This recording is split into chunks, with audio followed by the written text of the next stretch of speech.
생체 인증, 사람의 지문, 홍채, 음성 등 고유한 생체 정보를 이용해 개개인을 식별하고 인증하는 데 이용되는 기술입니다. 내 몸이 곧 패스워드가 되고 잠금 장치가 되는 철통 방어 시스템이라고도 볼 수 있죠. 정보통신 기술이 발달하고 스마트폰 보급이 확대되면서 본격적인 생체 인증 시대가 열리고 있습니다. 특히 보안이 중요시되는 금융권과 스마트폰 등 IT 업계에서 생체 인증 기술이 빠르게 활용되고 있는데요. 은행을 직접 방문해 이루어지던 금융거래가 인터넷 뱅킹과 모바일 뱅킹과 같은 비대면 거래로 바뀌어가면서 본인 인증이 특히 더 중요해진 금융권. 우리은행과 IBK 기업은행은 홍채 인증 ATM을 선보였습니다. ATM 기기에 홍채를 갖다 대는 것만으로 입출금과 계좌 조회가 가능해진 겁니다. 신한은행은 정맥 인증으로 통장을 개설할 수 있는 디지털 키오스크를 내놨고요. NH농협은행도 공인인증서를 대체할 생체 인증을 자사 전체 금융 플랫폼에 탑재하기로 했습니다. IT 업계에서는 애플의 아이폰과 삼성의 갤럭시 스마트폰이 지문 인식 기능을 도입해 성공을 거둔 바 있는데요. 최근에는 홍채 인증 기술이 도입된 삼성전자의 갤럭시 노트 7이 주목을 받고 있습니다.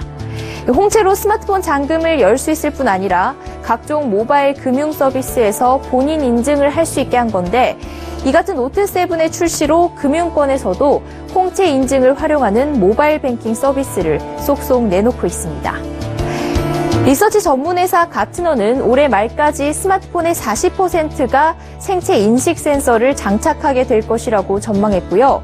글로벌 시장 조사기관 트랙티카는 2020년이면 48억 대의 스마트 모바일 기기에 생체 인식 기술이 적용될 것이라고 내다봤습니다.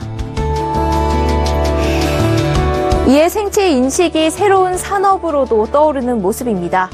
트랙티카는 전 세계 생체 인식 시장이 작년 20억 달러에서 2024년 149억 달러로 연평균 성장률 25%를 기록할 것이라고 예측했습니다. 앞으로 10년간 생체 인식 산업은 무인 발급기와 현금 인출기, 모바일 인증과 전자 여권 등을 넘어 홈 네트워크와 자동차와 무선 통신을 결합한 텔레매틱스 등 유무선 정보통신망 산업과 연계돼 그 범위를 확장해 나갈 것으로 예상이 되고요. 헬스케어와 공공 분야에도 적극적으로 활용될 것으로 보입니다. 하지만 개개인의 생체 정보가 유출되거나 해킹을 당한다면 어떻게 될까요? 지문이나 홍채 정보가 해킹을 당했다고 해서 손가락이나 눈을 바꿀 수는 없는 노릇입니다. 그래서 일각에서는 이 생체 인식에 대한 우려를 내비치고 있는데요. 생체 정보는 정형화되지 않은 데이터로 상대적으로 암호화가 쉽지 않습니다.